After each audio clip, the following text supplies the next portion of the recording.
Dan untuk membahas lebih lanjut pemirsa terkait dengan usulan tersebut, kita telah terhubung bersama dengan sejumlah narasumber melalui sambungan virtual. Sudah ada tenaga ahli kantor staf Presiden Erni Juliana Alhasana Nasution, kemudian pakar keamanan maritim dari Universitas Pertahanan, Laksda TNI Purnawirawan Surya Wiranto, kemudian nanti akan juga turut bergabung yakni anggota Komisi 1 DPR RI dari fraksi PKB Oleh Soleh. Halo, selamat malam Bapak Ibu, apa kabar? Selamat malam Mbak Soja. Baik, Alhamdulillah. Baik, kita sambil menunggu dari Komisi 1 ya, Kang Oleh Soleh untuk bergabung. Saya ingin ke KSP terlebih dahulu. Bu Erni, kalau kita lihat terkait dengan apa yang disampaikan oleh Menteri Purbaya ini cukup menarik ya. Nah, tapi sebenarnya bagaimana KSP memandang usulan penerapan pajak di Selat Malaka yang disampaikan oleh Purbaya tersebut sejauh ini? Ya, baik Mbak Soja. Dari perspektif kami bahwa setiap gagasan strategis tentu dapat menjadi bagian dinamika pemikiran kebijakan. Namun yang menjadi pegangan pemerintah itu tetap jelas, yaitu bahwa Indonesia menghormati hukum internasional, khususnya UNCLOS, yaitu sebagai konversi Perserikatan Bangsa-Bangsa tentang hukum laut, dan saat ini kita tidak berada pada posisi untuk mengenakan tarif atas kapal yang melintas di Selat Malaka. Karena itu fokus pemerintah adalah memastikan bahwa setiap langkah tetap terukur, tetap sah dan dalam koordinasi dan tetap terkoordinasi dengan baik. Demikian Mbak Soja. Baik, nah kalau dari sisi keamanan maritim seperti apa nih Pak Surya, Anda melihat wacana tersebut? Ya, jadi mungkin perlu saya jelaskan sedikit ya, apa yang dimaksud dengan lintas-lintas tadi ya. Jadi lintas itu sebenarnya ada 4 ya. Itu satu lintas damai ya, atau innocent passage ya. Yang kedua lintas transit atau transit passage. Nah, ini yang mungkin harus dibicarakan saat ini. Kemudian ada lintas alur laut kepulauan atau Archipelagic Sea Lane Passage. Itu kita bentuk, kita set up karena kita diakui sebagai negara kepulauan. Sehingga kita buatkan ALKI 1, 2, dan 3 dari utara, selatan, dan sebaliknya. Yang terakhir adalah lintas akses dan komunikasi atau Sea Lane of Communication.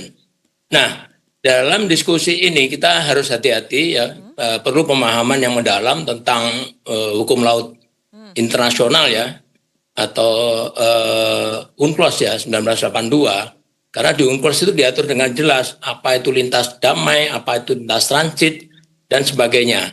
Nah, kalau kita bicara di Selat Malaka itu yang berlaku antara lintas damai kalau dia lewat di laut teritorial kita, atau lintas transit ya, di mana Selat Malaka sampai Selat Singapura itu adalah strait normally used for international navigation. Jadi mereka boleh siapa aja, mau kapal perangnya boleh lewat sana. Bahkan kita nggak boleh nyetop, nggak boleh ganggu ya.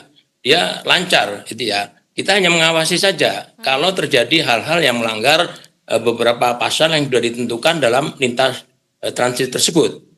Ya, itu pendapat saya sebagai praktisi hukum laut internasional dan keamanan maritim. Terima kasih. Baik, nah tapi kalau kita kaitkan juga dengan apa yang disampaikan Pak Purbaya, ini kan konteksnya juga menyangkut situasi geopolitik global ya Pak ya, khususnya terkait dengan eskalasi konflik di Iran. Nah, menurut Anda lagi nih Pak, sepadan nggak sih jika membandingkan antara Selat Malaka dan juga Selat Hormuz? Karena kan kalau di Hormuz ini disebutkan ada penarikan ya terkait dengan iuran ataupun pajak tersebut. Nah, kalau kita berbicara di Selat Malaka yang juga disebut sebagai wilayah perairan internasional Pak, pelayaran internasional, koreksi jika salah ya Pak ya. Apakah ini sepadan Pak untuk membandingkan kedua hal ini dan jika diberlakukan yang sama juga nantinya misalnya di Selat Malaka?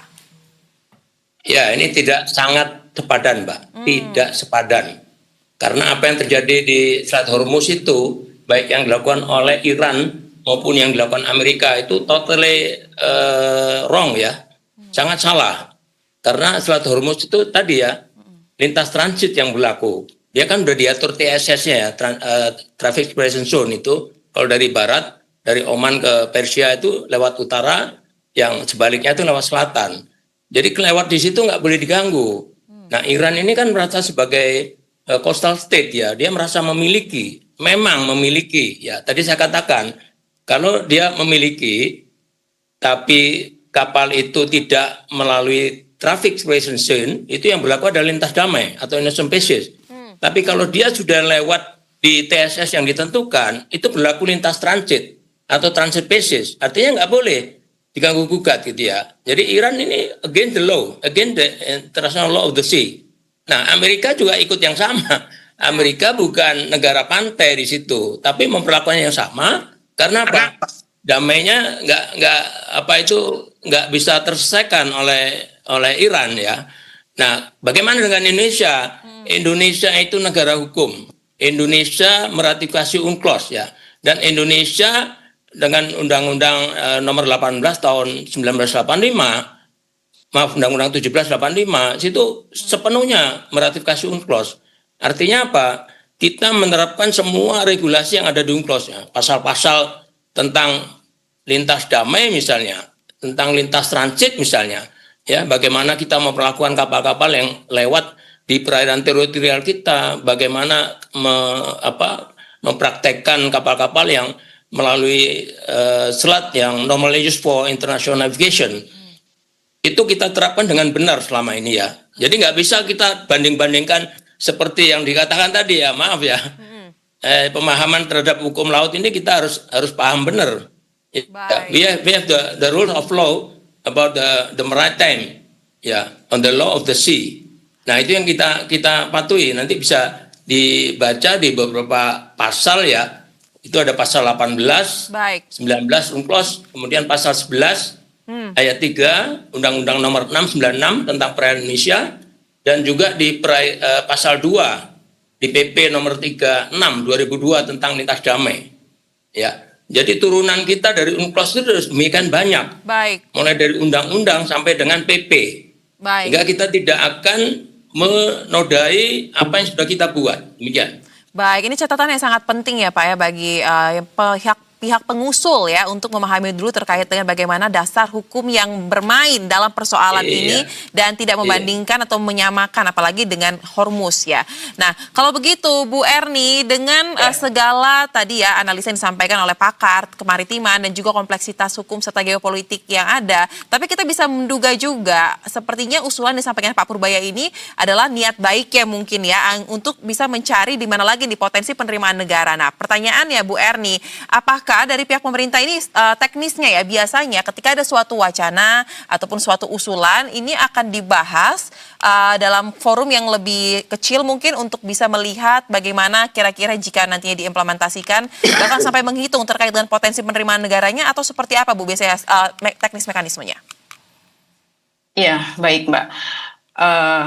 Pada saat ini tentu belum bisa dibilang realistis, sebab seperti yang disampaikan Pak Surya tadi, dalam aturan hukum laut internasional untuk selat yang digunakan sebagai pelayaran internasional, semua kapal memiliki hak lintas yang tidak boleh dihambat, dan lintas itu harus berlangsung secara terus-menerus, secara cepat. Nah, karena itu pendekatan pemerintah ini lebih diarahkan pada langkah yang tetap sejalan dengan koridor hukum internasional dan tentu saja tetap menjaga stabilitas kawasan. Nah, terkait angka-angka tadi, hal ini kami sampaikan belum menjadi arah kebijakan pemerintah, sehingga terlalu cepat kalau kita bicara angka-angka yang sifatnya asumsi atau hipotesis tadi, Mbak. Baik, jadi belum dilakukan dalam pembahasan lebih spesifik ya, seperti itu ya Bu Erni. Nah, kalau begitu tanggapan dari Komisi 1 seperti apa nih? Karena sudah bergabung juga Oleh Soleh, anggota Komisi 1 DPR RI dalam diskusi kita kali ini. Kang Oleh, untuk usulan yang disampaikan oleh Menkyu Purbaya untuk menetapkan pajak bagi yang melintas di Selat Malaka. Ini apakah DPR melihat ini sebagai suatu saran yang bisa untuk dicoba, walaupun memang tadi analisa yang sudah disampaikan oleh Pak Surya ya, sepertinya harus memahami dulu terkait dengan hukumnya, dasar hukumnya ini seperti apa, atau justru ini dilihat juga sebagai suatu potensi, apalagi menyangkut terkait dengan kedaulatan negara, mungkin seperti apa? Kang Soleh? Sesungguhnya DPR pasti akan memastikan dua hal tentunya. Pertama, dari regulasi, aturan, undang-undang yang berlaku, baik yang sifatnya regional maupun ya sifatnya internasional. Yang kedua, tentu juga epok politik. Epok politiknya baik di kawasan ASEAN, Asia, maupun ya dunia ya. Apakah ini juga akan berdampak? Nah, oleh sebab itu dua hal ini sangat penting. Dari regulasi apakah melanggar atau tidak, dari sisi efek politik kita juga seperti apa harus dipertimbangkan secara matang. Lebih-lebih kalau politik luar negeri kita tetap menganut politik bebas aktif. Nah, kalau bebas aktif ini kan apa yang disampaikan oleh Pak Presiden, bahwa satu musuh terlalu banyak dan 1000 kawan terlalu sedikit. Jikalau misalkan ini tetap diberlakukan sebuah pajak melintas di Selat Malaka ini kan pasti dan pasti akan mendatangkan musuh. Ini analoginya, analisa saya seperti itu. Ini akan mendatangkan musuh. Lebih-lebih juga kalau misalkan dari sisi ekonomi. Indonesia ini sangat tergantung pada impor dari luar negeri. Dan hampir semua, jangankan teknologi ya, bahan pangan saja masih impor dari luar negeri, garam juga masih impor dari luar negeri. Nah, apakah kita siap dengan blokade impor dari mereka? Apakah jika kita siap blokade ekspor dari kita, impor dan ekspornya diblokade misalkan dari mereka? Nah, oleh sebab itu DPR bukan pada posisi setuju atau tidak setuju, tetapi mari kita juga kaji lebih mendalam.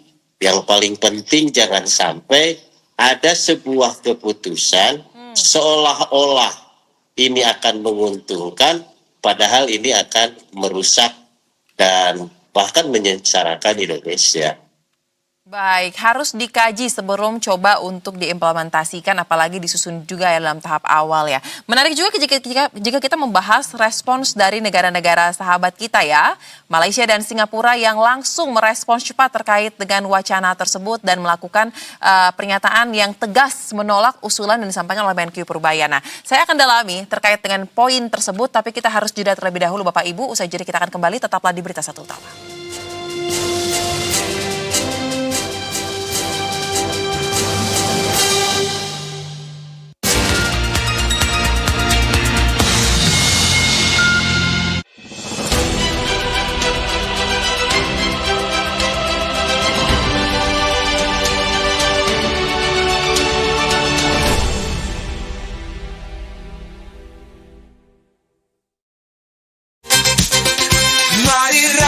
Semesta, lepas hasrat berpesta. Semesta berpesta.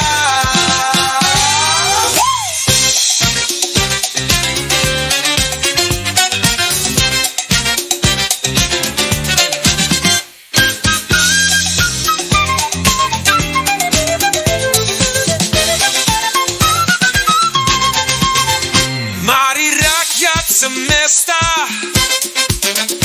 lepas hasrat berpesta. Semesta berpesta.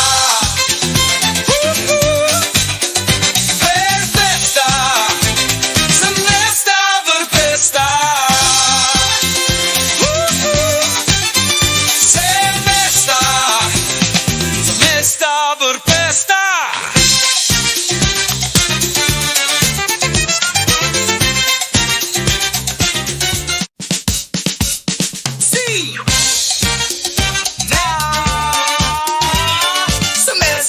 Berpesta. Mari rakyat semesta, lepas hasrat berpesta. Semesta berpesta. Semesta berpesta.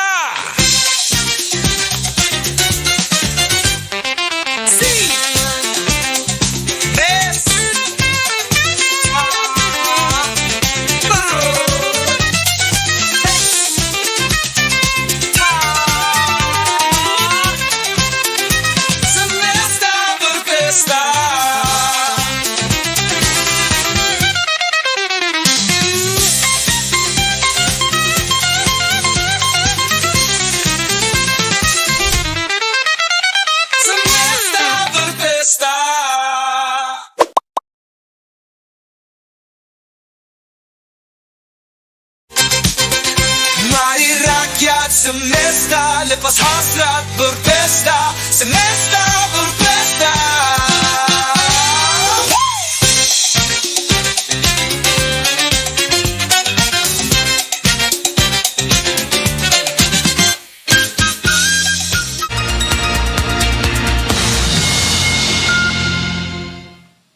Terima kasih pemirsa, Anda kembali bersama kami di Berita Satu Utama dan kita lanjut ke pembahasan. Tadi sebelum dialog saya sempat mention terkait dengan bagaimana respons dari negara tetangga kita, negara sahabat, Singapura dan Malaysia terkait dengan wacana atau usulan disampaikan oleh Menkyu Purbaya. Nah, kalau begitu Bu Erni, tentu dari KSP sudah melihat ya seperti apa respons dari kedua negara sahabat kita ini. Nah, bagaimana sebenarnya tanggapan dari pihak pemerintah atas respon yang disampaikan oleh Singapura dan juga Malaysia, atau mungkin ada hal tersendiri yang sudah diinstruksikan oleh Presiden Prabowo Subianto untuk menanggapi terkait dengan pernyataan tersebut? Iya, Mbak Soja. Pemerintah memandang isu ini dalam semangat kerjasama yang baik.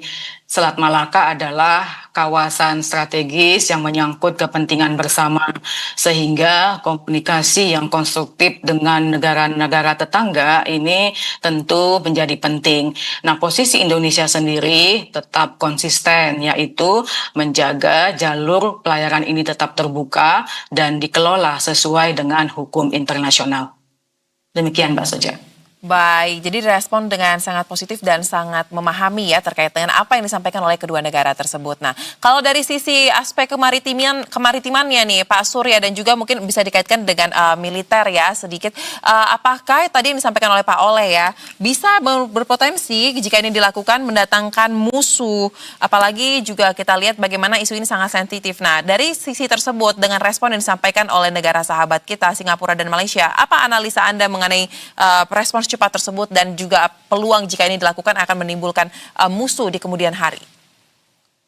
Ya, jadi perlu saya sampaikan, Mbak, bahwa Indonesia, Malaysia, dan Singapura itu pernah melakukan kerjasama untuk menjaga Selat Malaka dan Selat Singapura, yang kita sebut Malacca Strait Sea Patrol. Itu sekitar tahun 2004 sampai 2008. Ya, jadi kita menjaga lautnya dari sisi mereka, di sisi utara, Malaysia dan Singapura, sisi selatannya sepanjang pantai itu kita jaga. Dan tadi ada pernyataan sedikit tentang Thailand ya. Kalau Thailand ini bicara Indonesian Pacific sama Trans-Pacific ini nggak masuk, Mbak, karena yang ada di situ hanya ZTE-nya. Sedangkan kedua lintas ini diatur dalam laut teritorial ya. Yang punya laut teritorial di Selat Malaka itu hanya Malaysia, Singapura sama Indonesia. Nah, itu sudah berjalan dengan baik. Jadi dulu waktu ada GAM turun ke laut, ya mereka merompak kapal-kapal yang lewat, kira-kira kejadian seperti di Hormuz ini. Maka Angkatan Laut Indonesia, Malaysia, dan Singapura membentuk Malacca Strait Sea Patrol. Ya. Kita patroli di laut dan ada juga Ace on the Skies ya, di udara antara Angkatan Laut dan Angkatan Udara Indonesia, Malaysia, dan Singapura. Dan itu berhasil menurunkan tingkat kejahatan perompakan di laut ya. Nah, praktek-praktek seperti itu juga based on International Law of the Sea ya, based on aturan-aturan dalam IMO, International Maritime Organization, yang selalu kita patuhi. Jadi perlu diketahui bahwa Indonesia ini selalu memegang teguh ya, mulai dari UNCLOS tadi, karena UNCLOS itu mewujudkan Indonesia sebagai negara kepulauan ya, Adjunct State. Dan itu perjuangan panjang dari yang namanya tokoh maritim waktu itu Juanda ya, sejak 1957. Jadi begitu berhasil 82, maka kita langsung meratifikasi ya, menandatangani dan kita ratifikasi ke dalam Undang-Undang 17 1985. Dan itu aturan di bawahnya sangat banyak ya. Undang yang mengatur laut teritorial, ya Undang-Undang nomor 6 tahun 96 misalnya. Undang-undang yang mengatur CTE, Undang-Undang 5 tahun 83, dan juga Undang-Undang Landas Kontinen. Lengkap kita ada. Nah, kalau kita bicara 2 poin tadi, lintas transit dan lintas damai, itu hanya di laut teritorial, Mbak. 12 mil dari pantai. Ya. Nah, kalau bila di Selat Malaka ya 12 mil aja. Kalau ada perairan transit ini yang di luar itu kita nggak berhak mengatur karena kita nggak punya kedaulatan. Kita hanya punya hak berdaulat ya di perairan yurisdiksi di CTE itu. Tapi kalau di laut teritorial kita 12 mil itu kita punya hak ya, punya kedaulatan penuh untuk menegakkan hukum, apakah itu hukum internasional maupun hukum nasional kita terhadap kapal manapun ya. Tidak peduli itu kapal Amerika misalnya atau kapal Rusia, kapal Cina, kalau lewat situ not follow the rules of international law of the sea, pasti kita lakukan penindakan, Mbak. Demikian. Baik, nah karena memang sampai dengan saat ini seperti yang ditegaskan oleh Bu Erni tadi ya, bahwa masih dalam tatanan wacana, belum ada kajian-kajian spesifik yang dilakukan oleh pemerintah terkait dengan apa yang disampaikan oleh Menko Purbaya. Lantas Pak Oleh, apakah DPR sebagai mitra kerja pemerintah mungkin takutnya ya, kita tidak tahu bagaimana isu ini bisa berkembang secara liar mungkin di ruang-ruang media sosial atau ruang-ruang publik kita. Apakah DPR juga akan meminta terkait dengan penjelasan resmi dari pihak pemerintah mengenai konsep dari usulan tersebut, baik dari kajian ekonomi dan juga kalkulasi risikonya? Saya rasa pasti dan pasti ya, karena memang setiap masa sidang senantiasa Komisi 1 RDP dengan mitra, dan terkait hal ini pasti dan pasti yang konsentrasi adalah Kementerian Luar Negeri. Nah, tentu secara otomatis ini akan terbahas dan mungkin Pak Menlu juga akan menyampaikan sesungguhnya apa yang dilontarkan oleh Pak Purbaya ini arahan Pak Presiden kah atau memang ide personal dia atau bagaimana. Nah, ini kita juga akan mengkaji. Dan tentu lontaran ide juga karena yang mengeluarkan Menke, saya rasa kami memandang ini juga tidak sembarang ya. Apakah ini juga ada perencanaan dari pemerintah, kemudian melempar isu bagaimana tanggapan publik, bagaimana tanggapan negara-negara luar, sekaligus juga mengkaji daripada undang-undang kemaritiman.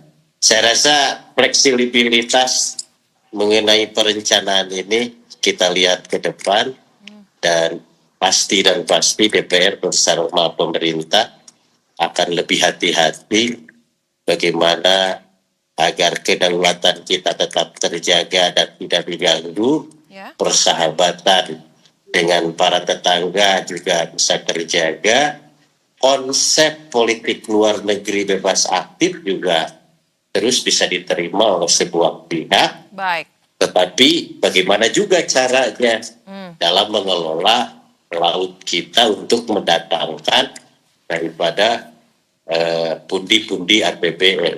Nah, ini juga bisa dikaji, yang jelas kehati-hatian perlu diwaspadai, dan tentunya paling pokok adalah tidak melanggar daripada peraturan yang berlaku.